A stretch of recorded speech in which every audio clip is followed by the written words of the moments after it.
The purpose of the National Lottery is to raise government revenue, which shall be a percentage of the gross sales, including gaming tax of 87 billion shillings and non-tax revenue of about 60 billion shillings annually. To raise the funds for good causes and increase the revenue base.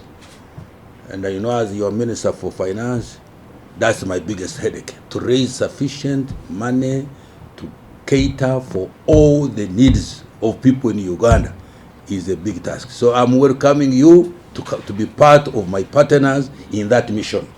At its core, the National Lottery represents a preferable alternative to traditional revenue generation methods. However, there is an emphasis on responsible gaming.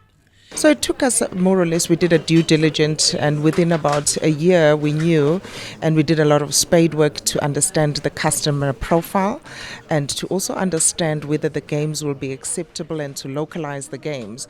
They've had a significant impact on activities that would normally should be funded by government, but because of budgetary constraints, government is also hard up funding all different kinds of sectors.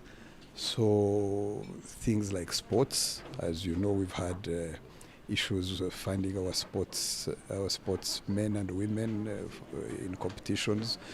Engaging citizens through their voluntary participation creates a means of funding government and community services that is both economically sound and socially. Yes, the serious challenge we have is to make sure that all these gaming activities do not harm our citizens. So this is what we mean by responsible gaming. We want to say, if you participate in these games, do it voluntarily but also carefully. Be mindful of the fact that you should not take too much time in games instead of working.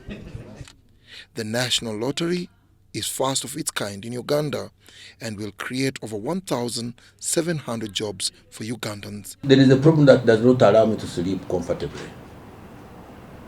We are offloading 700,000 youth on the labor market every year. Dennis Igoa and Juman Samba for UBC Business.